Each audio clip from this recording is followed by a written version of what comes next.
Question है, acceleration पर particle is proportional to. तो बताओ, दो बार डिफरेंशिएशन करना पड़ेगा एक्सेलरेशन के लिए। पहली बार डिफरेंशिएट कर दूंगा तो मैं क्या मिल जाएगा, minus into T plus 5 raise to minus 2, ये मिल गई वेलोसिटी की इक्वेशन। इसको मैं क्या लिख सकता हूँ, minus of X square, velocity is equal to minus of X square. देख लो, एक्स की जगह पे T plus 5 raise to minus 1 है, अगर T plus 5 raise to minus 2 हो गया तो एक्स स्क्वायर हो गया और माइनस की साइन आ गया। इसको और एक बार में डिफरेंशिएट कर दूंगा तो माइनस 2 आगे आ जाएगा, तो मोर माइनस में वेलोसिटी के 3/2 के प्रोपोर्शन में, और ऑप्शन डी है वेलोसिटी के 2/3 के प्रोपोर्शन में। तो ये पहले दो ऑप्शन तो हट गए, क्योंकि अपन ने देखा कि जो एक्सीलरेशन है, तो जो v आ रहा है वो एक्स स्क्वायर के प्रोपोर्शन में आ रहा है, और a आ रहा है वो 2x क्यूब के प्रोपोर्शन में आ रहा है। और पूछा है a किसके प्रोपोर्शन में है, तो ऑप्शन ए है वो है एक्स स्क्वायर के प्रोपोर्शन में, ऑप्शन बी है x raise to minus 2, option C v raise to 2/3, option D v raise to 3/2। देखो, अब अगर a एक्स क्यूब का प्रोपोर्शन में है तो एक्स स्क्वायर और एक्स रेज टू माइनस 2 तो वैसे ही हट गए। अब x की जगह पे मैं क्या लिख सकता हूँ, v रेज टू 1/2 लिख सकता हूँ। तो x की जगह पे v रेज टू 1/2 लिखूंगा तो x क्यूब की जगह पे क्या हो गया, v raise to 3/2, v raise to 3/2। तो इसलिए x ये आ जाएगा 2 इंटू v रेज टू 3/2 के प्रोपोर्शन में। तो ऑप्शन कौन सा बनेगा, option D, v raise to 3/2।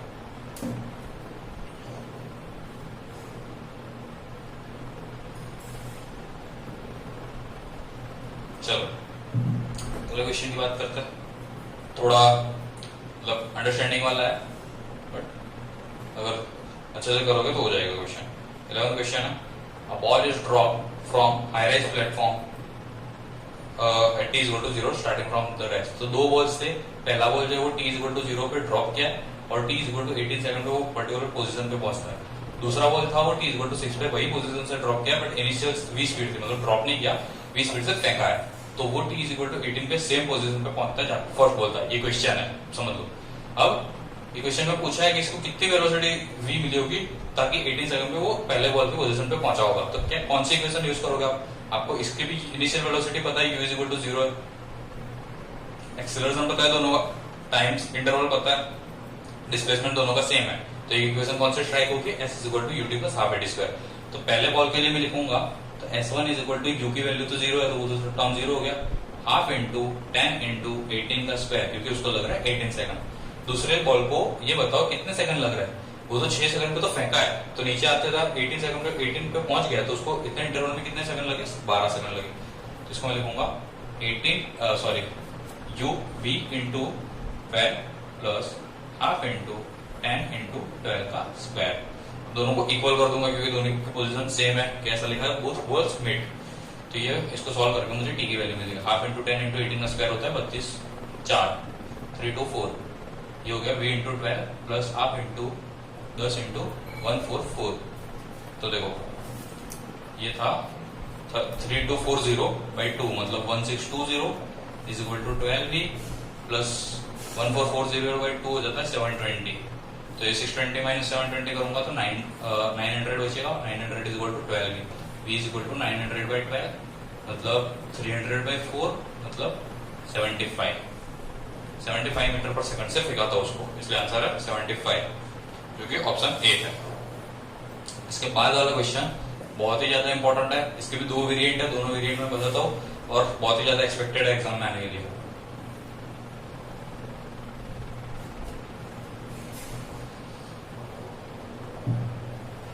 Okay, तो particle starts it's motion from the rest under the action of constant force. Constant force मतलब क्या? Constant acceleration. कांस्टेंट एक्सेलरेशन है तो s की वैल्यू डायरेक्ट जो होती है, अगर इनिशियल स्पीड 0 होती है तो s की वैल्यू होती है t स्क्वायर के प्रोपोर्शन में। आपको इक्वेशन पता ही है। तो ऐसा लिखा है कि पहले 10 सेकंड में वो कवर करता है s1 और पहले 20 सेकंड में वो कवर करता है s2। तो s2 और s1 का रिलेशन बता रहा है। तो सिंपल सी बात है, s1 इज इक्वल टू मैं क्या लिखूंगा? हाफ इंटू a इंटू 10 का square. s2 is equal to क्या लिखूंगा? हाफ इंटू a इंटू 20 का स्क्वायर। दोनों को डिवाइड कर दूंगा, हाफ ए कैंसिल हो गया। s2 बाई s1 क्या गया? 20 का स्क्वायर बाई 10 का स्क्वायर मतलब 400/100, ये होता है 4। s2 मिल गया 4s1। तो यही क्वेश्चन में क्या वेरिएशन आता है? पहले 10 सेकंड में इस बार उन्होंने किया था s1 और ये 10 और ये 10 ये कुल मिला के किया था s2। तो ये टोटल था 4s1 पहले 20 सेकंड का। ये क्वेश्चन में पूछते हैं कि अगले 10 सेकंड में कितना किया होगा, तो बताओ। तो लोग क्या समझते हैं कि अगर टाइम सेम है 10 और 10 पे दोनों सेम होंगे s2 is equal to s1, but ऐसा नहीं है। इधर से ये 10 सेकंड के लिए उसकी इनिशियल वेलोसिटी 0 नहीं थी, जबकि ये 10 सेकंड के लिए उसकी इनिशियल वेलोसिटी 0 थी। तो दूसरे केस में क्या होगा? अगर इसको इन्होंने s2 बोला है ना, तो टोटल जो था वो 4s1 है पहले 20 सेकंड का। पहले 10 सेकंड का s1 है, तो बताओ 4 माइनस 1 जो अगले 10 सेकंड का कितना होगा? 3s1 होगा। ओके, बट ये क्वेश्चन में पहले 20 सेकंड का पूछा, इसलिए आंसर है s2 is equal to 4s1। Okay, और ये याद रखना है s is proportional to t square, लेकिन कब? जब इनिशियल वेलोसिटी 0 हो। सिंपल क्वेश्चन था। उसके बाद वाला क्वेश्चन जो है वो रिलेटिव मोशन का है। रिलेटिव मोशन में सारे क्वेश्चन कैसे सॉल्व करना होता है? दो पार्टिकल के बीच में रिलेटिव मोशन होता है ना, तो कोई भी एक पार्टिकल को रोक देना है। और उसको रोकने के लिए क्या करना पड़ेगा? अगर देखो मैं बताता हूं, इस क्वेश्चन में ये बस है, बस जा रही थी आगे 10 की स्पीड से। ओके, और स्कूटर था पीछे। स्कूटर को इसको ओवरटेक करना था, मतलब ये जो डिस्टेंस था उसको बस के रिलेटिव में कवर करना था, वो था 1000 मीटर। और ये कितनी सेकंड में करना था? 100 सेकंड में। बस जा रही थी खुद आगे 10 की स्पीड में, तो पूछ रहा है कि ये स्कूटर वाले भाई को कितनी स्पीड से जाना पड़ेगा।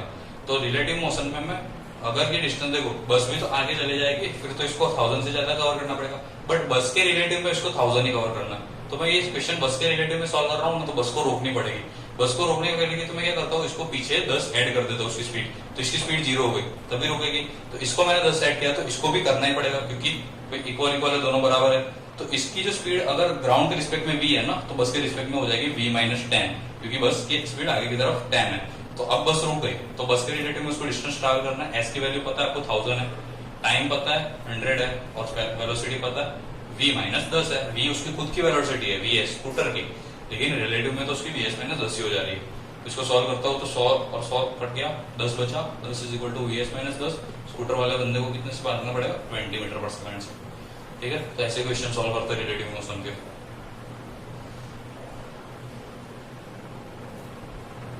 उसके बाद वाला क्वेश्चन है, particle moves in straight line with constant acceleration, it changes from its velocity from 10 to 20 while passing through a distance of 135।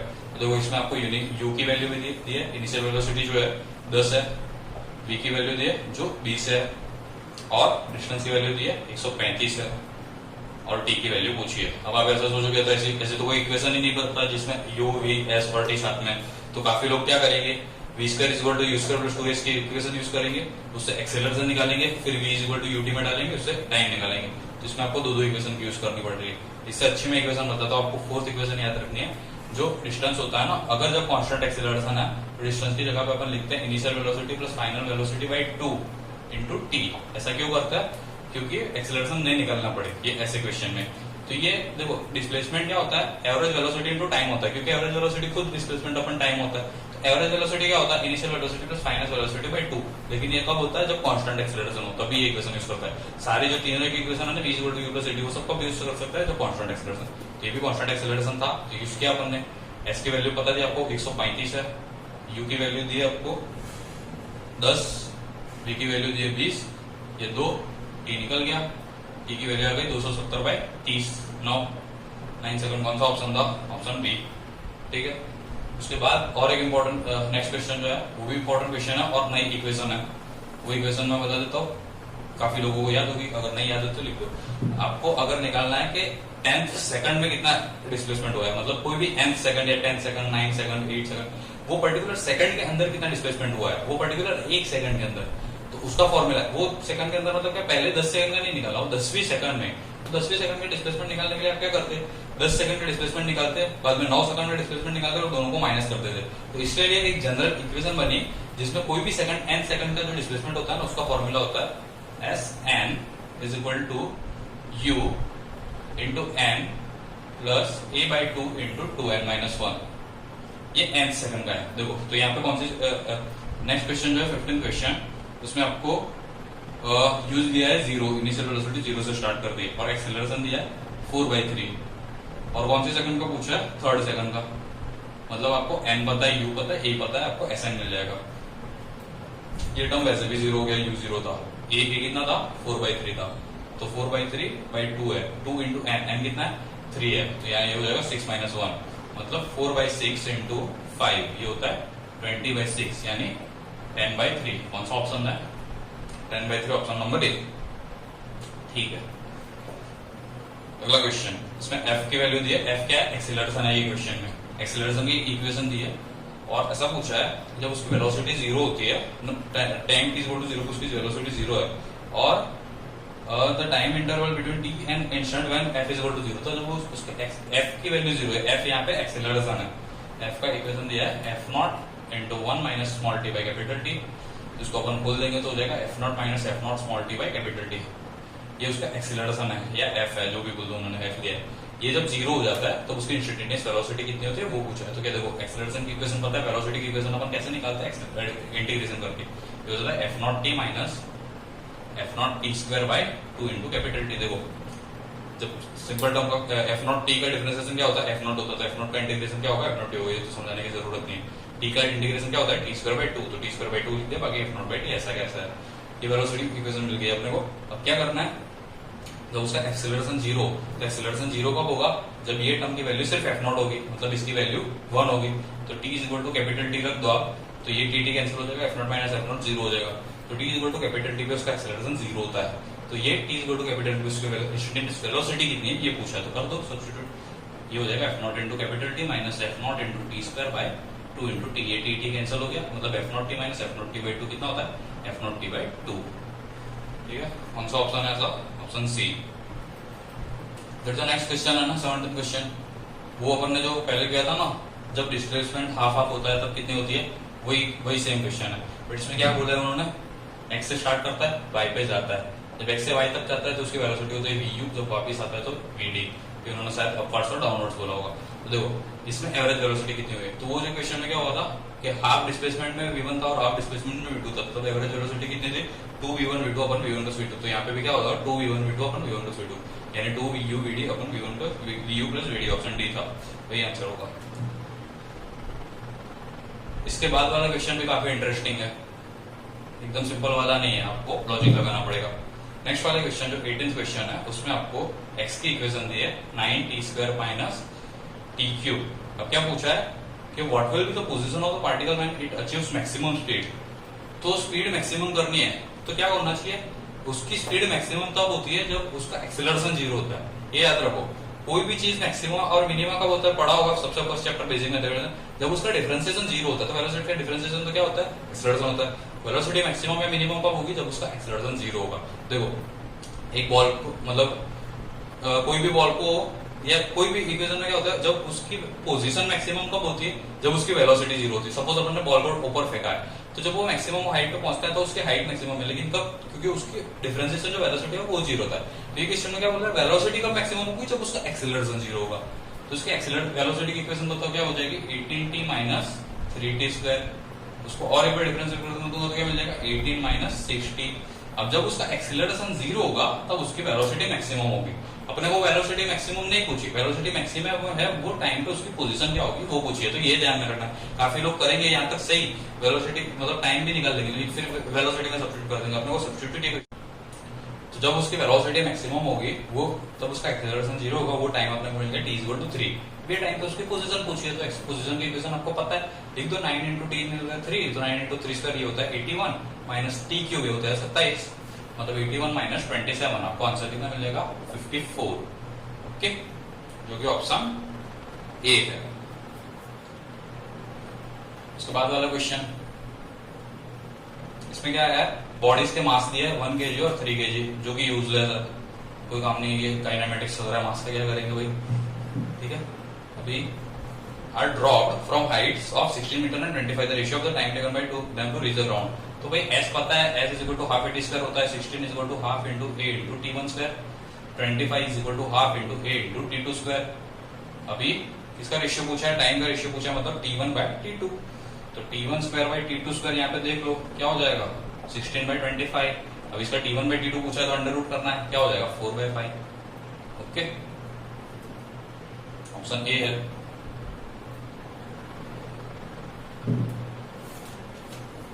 चलो अगला question, a car runs at a constant speed on a circular track of radius। देखो मैं question बता देता हूँ, आपको describe कर देता हूँ। ये सर्कुलर ट्रैक है और एक इसका रेडियस भी दिया है कुछ 100 मीटर है, उसका टाइम लगता है 62.8, और ये जब ये पोजीशन से स्टार्ट करके वापस वहां पे आती है तो उसकी एवरेज वेलोसिटी और एवरेज स्पीड पूछिए। ऑप्शन देख लो, 10 0, option B 0 0, option C 0 10, option D 10 10। देखो अब मुझे बताओ, एवरेज वेलोसिटी पहले दिखा है, तो जब वापस वहां पे आएगा तो डिस्प्लेसमेंट जीरो है, तो उसकी एवरेज वेलोसिटी जीरो होगी। तो कौन से दो ऑप्शन है, ये वाला और ये वाला, नहीं हाँ ये वाला और ये वाला, बट उसकी एवरेज स्पीड जीरो नहीं होगी, इसलिए ये वाला ऑप्शन नहीं होगा, ये वाला राइट एवरेज स्पीड की वैल्यू होगी पॉजिटिव। इसका ऑप्शन सी ऐसे करना था। उसके बाद वाला भी बहुत ही इंटरेस्टिंग क्वेश्चन है, सारे क्वेश्चन में कुछ ना कुछ कैच होते हैं, जो गलती कर सकते हैं लोग, वही मैं क्वेश्चन बता रहा हूँ। देखो क्वेश्चन है, एक्स की वैल्यू दी आपको 40 plus 12t minus T cube, ठीक है। अब क्या पूछ रहा है, how long would the particle travel before coming to rest. Coming to rest तो मतलब क्या निकालेंगे लोग, ये नहीं पूछा कि और कितने टाइम तक ट्रैवल करेंगे, कितना डिस्टेंस ट्रैवल करेंगे, वो पूछा है। तो आप टाइम निकाल लोगे कब वो रेस्ट पे आता है। देखो वो टाइम निकाल लोगे, फिर अपने को क्या करना है, उसकी पोजीशन निकालनी है कि जब वो जीरो पे आता है तो उसकी फाइनल पोजीशन कितनी थी। लेकिन वो पोजीशन आंसर नहीं होगा, अपने को ये भी निकालना है कि जब t इक्वल टू 0 था तब उसकी पोजीशन कितनी थी। तो t इक्वल टू 0 से वो t इक्वल टू वो वाले t तक जब वो रुकता है, उसका जो डिफरेंस होगा वो उसका ट्रैवल होगा। देखो वेलोसिटी की इक्वेशन बनाऊंगा तो क्या मिलेगी, 12 माइनस 3t स्क्वायर।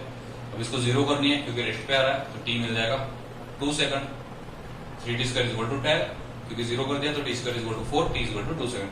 तो 2 सेकंड पे वो जीरो पे आता है उसकी स्पीड। तो 2 सेकंड में यहाँ पे सब्स्टिट्यूट करता हूँ, तो x मुझे मिलता है 40 प्लस 12 इंटू 2 माइनस 2 का क्यूब, ये हो जाएगा 40 प्लस 24 माइनस 8 यानी 56। अब ऑप्शन देख लो, ए है 16, बी है 24, सी है 40, 40, डी है 56। लोगों को तो क्या लगेगा, इधर 56 आ रहा है, 56 ऑप्शन दिख रहा है, बढ़िया दिख रहा है, टिक कर देंगे। लेकिन 56 आंसर नहीं है, क्योंकि उसकी जब वो उसकी स्पीड जीरो होती है तब भले ही वो 56 पे पोजीशन पे, लेकिन वो उतना ट्रैवल नहीं किया। तो अपन क्या करेंगे, जब उसने स्टार्ट किया मोशन तब तो t इक्वल टू 0 था, उसकी पोजीशन देखो, तो t को 0 में डालूंगा तो वो x मिल जाएगा मुझे 40। देख लो ये दोनों टर्म 0 हो जाएंगे, मतलब वो स्टार्ट कर रहा है तब 40 से स्टार्ट कर रहा है, और फाइनल जब उसको रुकता है तो 56 तक पहुंचता है। तो 56 माइनस 40 कितना ट्रैवल किया उसने, 16 ट्रैवल किया। इसका आंसर ये होगा, ऑप्शन डी बिल्कुल गलत है। अगर उसकी पोजीशन पूछी होती है कि जब वो रेस्ट पे आता है तो पोजीशन कितनी है, तो 56 आता। बट उन्होंने ये ध्यान रखना है, ऐसे क्वेश्चन से ही आपके मार्क्स फ्लक्चुएट होते हैं, और मतलब जो जिन्होंने हार्ड वर्क किया होता है वो आगे निकल जाते हैं। बाकी पढ़ा सबने होता है, जो मिस्टेक्स नहीं करता है ऐसी वही रैंक लाता है ये नीट के एग्जाम में, क्योंकि कॉम्पिटेटिव एग्जाम है भाई, पढ़ते तो सबको हर कोई है, लेकिन हर कोई के मार्क्स इतने अच्छे नहीं आते। तो ये आपकी प्रैक्टिस होगी तो डेफिनेटली आपको ये मिस्टेक्स अवॉइड करनी होगी। अगला question, ball is thrown vertically upward, it has speed of 10 when it has reached one of half of its maximum height, how height is the ball rise. तो starting से ball को फेंका है, जब उसकी हाइट h/2 तक पहुंचती है तब उसकी स्पीड कितनी बताइए, 10 मीटर पर सेकंड है। तो और h/2 जाना है उसको, तब वो रुक जाएगा, क्योंकि वो अगर बोला ना उसकी टोटल हाइट h है, h/2 के बाद उसकी h है, तो बाकी h/2 ही बचा। तो और पूछा है कि टोटल h की वैल्यू कितनी होगी, तो मैं क्या करता हूँ, h/2 की वैल्यू निकाल दो, उसको डबल कर दो। देखो उसकी यहाँ पे वेलोसिटी 10 है, यहाँ पे उसकी वेलोसिटी 0 होनी है। कौन सी इक्वेशन यूज करूंगा, v² = v² - 2h, final velocity 0 का स्क्वायर, इनिशियल वेलोसिटी 10 का स्क्वायर 100 - 2 × 10 × हाइट कितनी कवर कर रहा है वो, h/2। इसको ही सॉल्व कर दिया हमने, 100 = 10h, h कितना मिल गया, सीधा 10 मीटर मिल गया। कौन सा ऑप्शन है यहाँ पे, ऑप्शन ए है।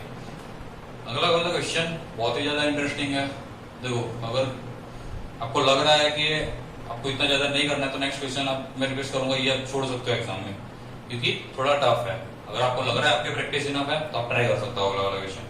अगले वाले क्वेश्चन में चैलेंजिंग क्वेश्चन है, x = a e⁻ -αt plus d e⁻βt। कुछ लोग तो ये क्वेश्चन देख के डर जाएंगे और छोड़ देंगे। तो चलो अगर आपको टाइम बचाना है और छोड़ देना है तो ठीक है, ये छोड़ सकते हो। बट अगर आप ट्राई मारना चाहते हो ना, ट्राई मारने में क्या जाता है, तो मारते हैं। x की इक्वेशन दी है, अब velocity of the particle will be, velocity की बात कर रहा हूं, ऑप्शन ए दिया है इंडिपेंडेंट ऑफ बीटा।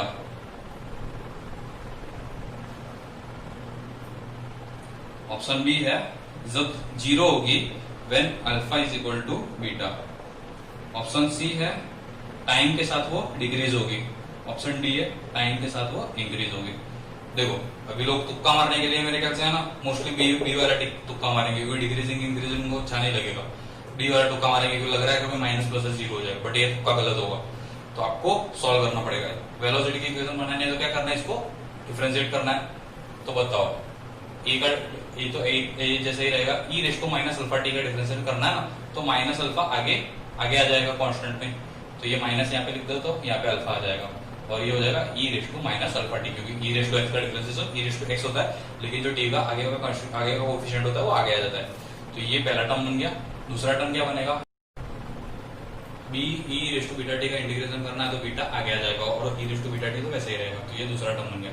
अब थोड़ा टाइम लूंगा क्वेश्चन में, बट समझना काफी इंपॉर्टेंट है।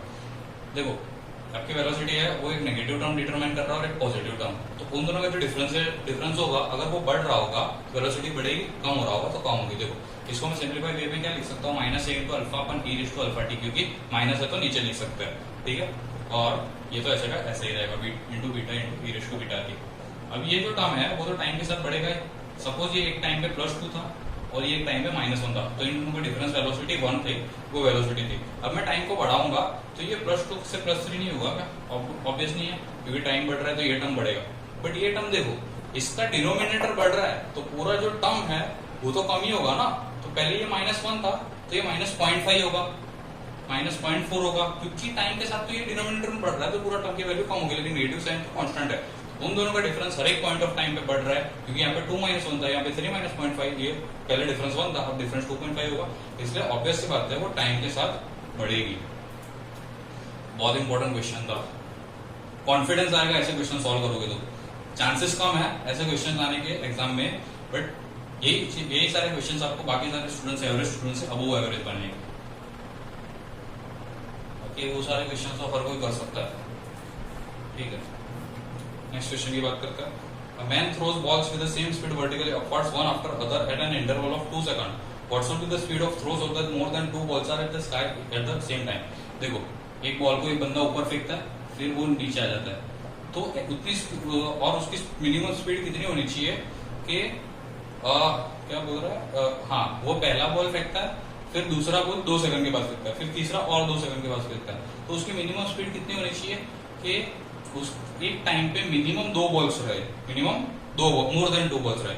तो देखो अगर ये पहला बॉल जब तक वापिस आता है यहाँ पे वही पोजीशन पे, तब तक उसने दूसरा और तीसरा बॉल फेंक दिया होता, तो दूसरा और तीसरा बॉल फेंक दिया होता, तो जब वो नीचे आ जाएगा तो तीसरा इमीडिएटली ऊपर जा रहा होगा, तो एक बॉल तो हवा में है ही, ऊपर से ही है। देखो फर्स्ट बॉल उसने फेंका, वो यहाँ पे गया, 2 सेकंड लगे उसको, 2 सेकंड के बाद दूसरा फेंका, और जब वो वापस आया आने में भी 2 सेकंड लगे क्योंकि ऊपर जाने में, और वही 2 सेकंड के इंटरवल में वो दूसरा बॉल फेंक रहा है। तो अगर उसका टाइम ऑफ फ्लाइट में 4 कर दो, ये 3 बॉल ऐसे एक सिचुएशन में इमेजिन कर दो, तो हमेशा जब तक ये बॉल ग्राउंड में नहीं आएगा तब तक 2 बॉल्स रहेंगे, तो उसका टाइम ऑफ फ्लाइट में 4 कर दूंगा, तो उसको ऊपर जाने के लिए 2 सेकंड लगने चाहिए और नीचे आने के लिए 2 सेकंड लगने चाहिए। तो 2 सेकंड उसको ऊपर जाने में लगने चाहिए, तो उसकी फाइनल स्पीड 0 होगी। इनिशियल स्पीड में v रखूंगा -10 × 2, तो उसकी इनिशियल स्पीड कितनी होनी चाहिए 20 मीटर पर सेकंड, तो यहाँ पे 19.6 है, मतलब 2g, तो मोर देन 19.6 वाला ऑप्शन होगा ऑप्शन ए।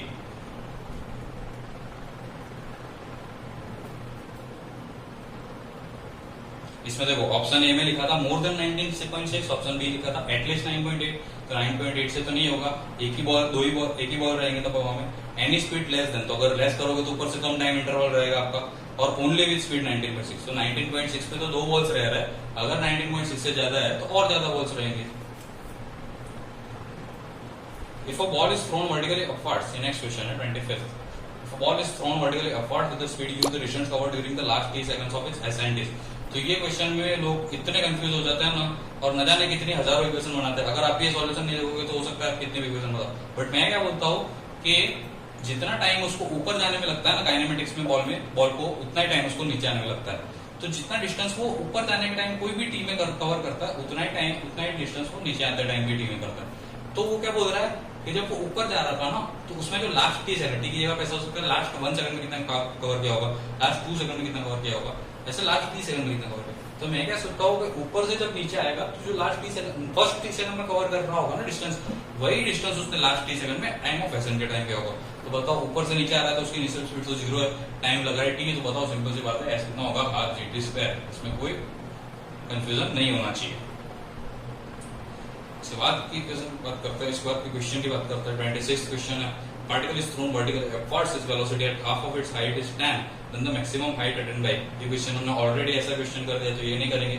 इसका अगला वाला क्वेश्चन भी s की इक्वेशन दी है 3d³ प्लस ऐसा, और पूछा है एक्सीलरेटर देना t = 1, इसमें कोई करने की जरूरत नहीं है, 2 बार डिफरेंशिएट करोगे एक्सीलरेशन इक्वेशन मिलेगी, t की वैल्यू सब्स्टिट्यूट कर दूंगी। उसके बाद वाला क्वेश्चन काफी इंपॉर्टेंट है, स्टॉपिंग डिस्टेंस का फॉर्मूला याद रखो। स्टॉपिंग डिस्टेंस जब पूछा हो ना, कार अप्लाई ब्रेक करती है, वो प्रोपोर्शनल होती है v² के, क्योंकि कौन सी इक्वेशन यूज करते हैं, फाइनल स्पीड अपन 0 कर देते हैं, इनिशियल स्पीड उसकी v² थी, और -2 इंटू एक्सीलरेशन जो ब्रेक का फोर्स होता है उसकी वजह से आता है, और जो s होता है वो होता है स्टॉपिंग डिस्टेंस s है, तो s प्रपोज v² = 2as आ गया, तो s is proportional to v²। यही बेसिस पे क्वेश्चन था कि जब उसकी एक कार की स्पीड 40 थी तब उसको ब्रेक पर लगाने के बाद 2 मीटर के बाद रुकी है, तो अगर उसकी स्पीड 80 होती तो उसको कितना स्टॉपिंग डिस्टेंस होता, तो स्पीड डबल की है तो स्टॉपिंग डिस्टेंस 4 टाइम्स हो जाएगा, 2², क्योंकि स्क्वायर के प्रोपोर्शन में, इसलिए पहले केस में स्टॉपिंग डिस्टेंस 2 मीटर था, इस केस में स्टॉपिंग डिस्टेंस 8 मीटर होगा। सिंपल से इतना याद रखो, stopping distance is proportional to v²। उसके बाद वाला क्वेश्चन है, rubber ball is dropped from the height of 5 meter on the plane, on bouncing it rise to 1.5, the ball loses its velocity on bouncing by factor of। देखो एक 5 metre का ये था कोई प्लेटफॉर्म था, उससे मैंने एक बॉल फेंका, उसके बाद जो दूसरी बार आता है ना तो वो 1.8 मीटर ही ऊपर आता है, तो वो कितने से वेलोसिटी उसका लूज करता है, उसके क्वेश्चन के टर्म समझो, उसके फीलिंग समझो, नहीं तो आप पक्का गलत करोगे। उसका पूछा है कि the ball loses velocity by factor of, loses by factor of, और ऑप्शन दिए है, option A 3/5, option B 2/5, option C 16/25, option D 9/25। तो देखो अगर इसको 0 से फेंका है ऊपर से, तो सपोज वो ग्राउंड के टच करने से पहले जस्ट उसकी वेलोसिटी थी v1 और बाद में उसकी थी v2, तो मैं v1 को क्या लिखूंगा, v1² = u, तो 0 था ऊपर से फेंका, 2 इंटू a इंटू उसकी हाइट कितनी थी 5 थी, उतनी लिखूंगा। फिर नेक्स्ट इक्वेशन में उसकी फाइनल वेलोसिटी 0 हो जाती है, तो उसके इसमें क्या लिखूंगा 0, और इनिशियल वेलोसिटी थी v2, तो v2 का स्क्वायर -2 इंटू 10 इंटू या a जो भी है 9.8 इंटू हाइट इस बार है उसकी 1.8, तो v2² की जगह पे हो जाता है 2 इंटू a इंटू 1.8। तो अब देखो v2² बाई v1² कितना हो रहा है 1.8/5, यानी इसको मैं लिख सकता हूँ 36/100, इसको मैं लिख सकता हूँ ना 36/100, क्योंकि मैं दोनों को 20 से मल्टीप्लाई कर दे रहा हूँ, तो इसको मैं लिखा 30/100 क्योंकि इनके स्क्वायर रूट निकल सकता है। तो V2/V1 क्या हो जाएगा इनका अंडर रूट, मतलब 6/10 या 3/5। तो जो V2 थी वो V1 के 3/5 के जितने बराबर है। अगर V1 10 होती तो ये 6 होती, तो 3/5 ऑप्शन भी है, तो ये टिक नहीं कर देना है, क्योंकि क्या पूछा है कि उसने कितनी लूज की। तो पूरी थी V1, अब बची 3/5 V1, तो कितनी चली गई 2/5 V1 ना। पहले पूरी V1 थी और अब थी माइनस, अब से सिर्फ है 3/5 V1, तो चली कितनी गई 2/5 V1, ये पूछा था। तो कितने फैक्टर से लूज किया है 2/5। ठीक है, नेक्स्ट क्वेश्चन सिंपल है, कर सकते हो सॉल्व। देखो मैं लिखता हूँ, इसका सॉल्यूशन मैं नहीं दूंगा क्योंकि बहुत सिंपल है और ऐसे क्वेश्चन अपन ऑलरेडी कर दिए।